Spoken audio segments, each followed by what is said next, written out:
두 번째 골 마찬가지겠지만 볼에 좀 더 집중력, 첫 번째 골 들어갈 때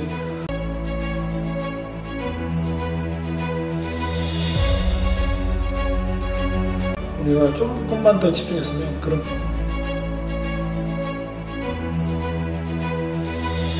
Lima keputusan membingungkan Shin Tae-yong di Cina versus Timnas Indonesia. Netizen, jangan main-main lagi STY. Yang gue bingung adalah kenapa lu mainin Witan sama Asnawi dari awal. Iya. Lu nggak mainin Tom Haye.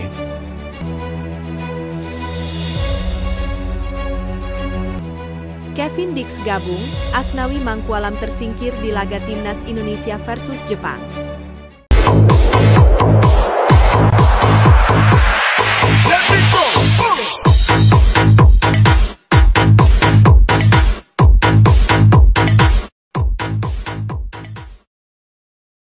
Kevin Dix gabung, Asnawi Mangkualam tersingkir di laga Timnas Indonesia versus Jepang.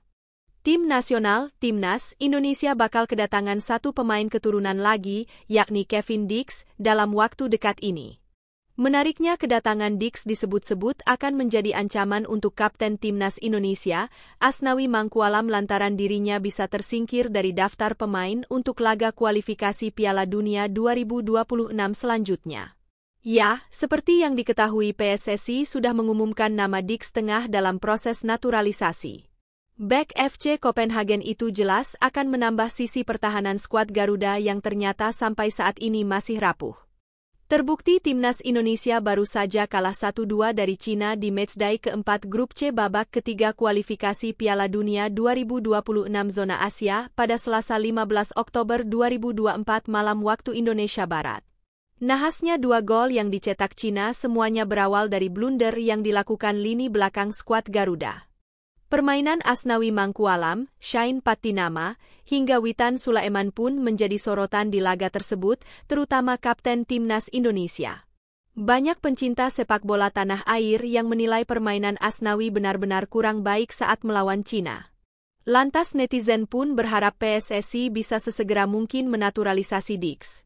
Dengan harapan Dix bisa menggantikan Asnawi Mangkualam di laga Timnas Indonesia selanjutnya.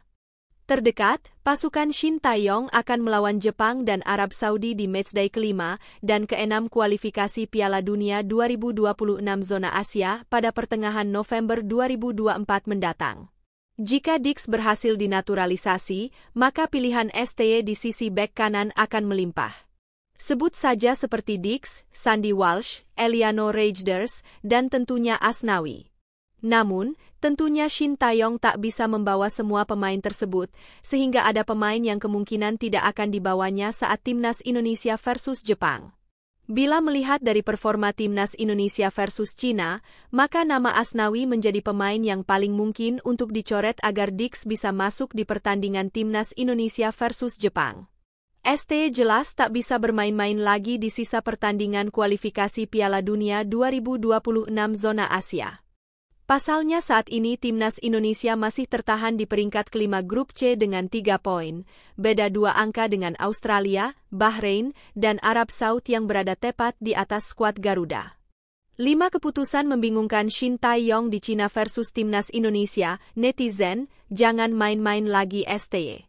Shin Tae-yong melakukan sejumlah rotasi terhadap tim inti pada laga kali ini.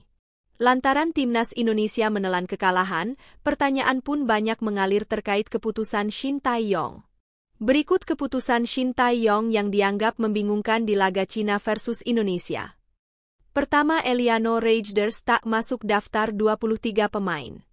Eliano Reijnders tidak masuk dalam daftar 23 pemain untuk lawan Cina. Hal ini jadi salah satu pertanyaan yang mengapung.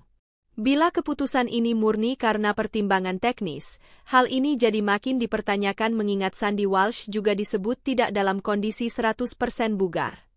Eliano padahal bisa jadi sosok pengganti untuk posisi wingback kanan saat Timnas Indonesia butuh perubahan. Kedua, Tom Haye tidak main sebagai starter.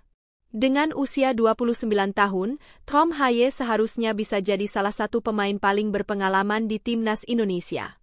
Namun Tom Haye tidak dipilih Shin Tae-yong sebagai starter. Tom Haye baru masuk di babak kedua saat Timnas Indonesia tertinggal 2 gol. Tom Haye pada akhirnya jadi sosok yang mencetak 1 gol balasan untuk timnas Indonesia di babak kedua. Dalam beberapa pertandingan timnas Indonesia, Tom Haye tidak bermain penuh. Mungkin faktor kekuatan fisik bisa jadi alasan, tetapi bila itu yang jadi pertimbangan, Tom Haye dinilai banyak orang seharusnya lebih dulu dimainkan sebagai pemain inti lalu ditarik keluar ketika sudah kelelahan. Ketiga, tidak memainkan penyerang saat kuasai permainan dan mengejar ketinggalan. Timnas Indonesia menguasai permainan di babak kedua. Dalam momen krusial ini, timnas Indonesia tidak menurunkan sosok striker seperti Dimas Drajat yang ada di bangku cadangan sebagai target man di kotak penalti. Karena STY sudah menggunakan 3 pergantian di awal babak kedua, ia hanya punya 2 pergantian pemain lagi di sepanjang babak kedua.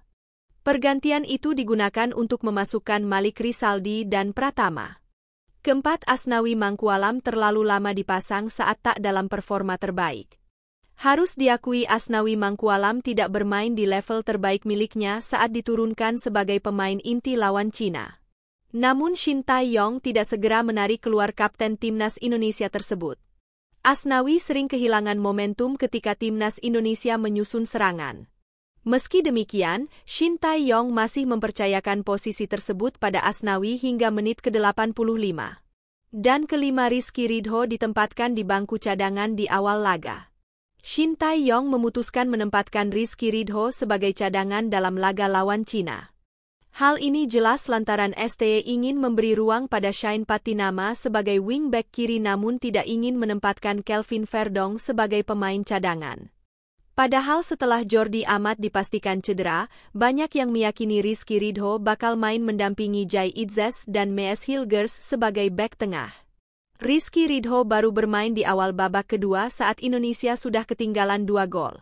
Di laga ke depan, Shin Tae-yong memang sepertinya harus memilih memainkan salah satu Kelvin Verdong atau Shane Patinama sebagai wingback kiri dengan tidak mengorbankan posisi bek tengah agar keduanya bisa bermain bersamaan. Melihat hal itu, netizen Indonesia nampak gregetan dengan keputusan yang diambil Shin Tae-yong di laga timnas Indonesia melawan Cina. Mereka pun terlihat memenuhi Instagram resmi Shin Tae-yong dan memberikan pendapatnya soal pertandingan skuad Garuda semalam.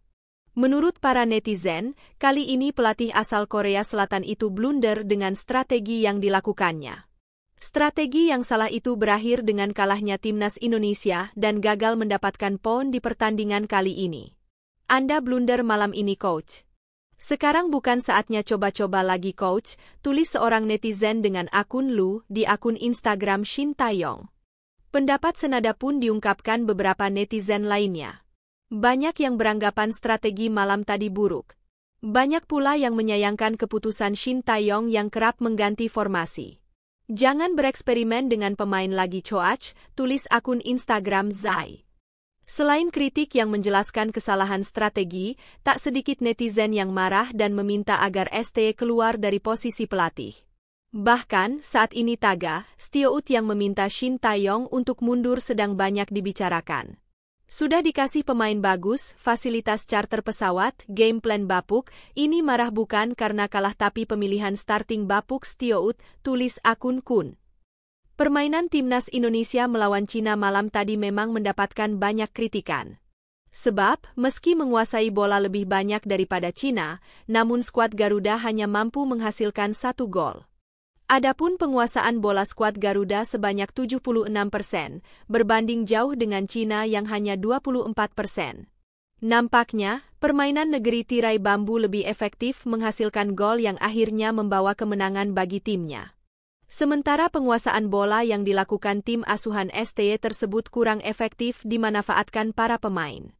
Shin Tae-yong pun mengakui ada kesalahan yang dilakukan di lini pertahanan sehingga tercipta gol pertama.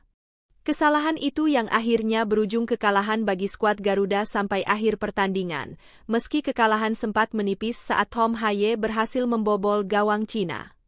Tak hanya itu, Shin Tae-yong juga mengaku tak menyangka permainan negeri tirai bambu akan lebih banyak memainkan bola-bola panjang. Di pertandingan selanjutnya, kami akan mempersiapkannya lebih baik lagi, ujar STY di konferensi pers usai laga.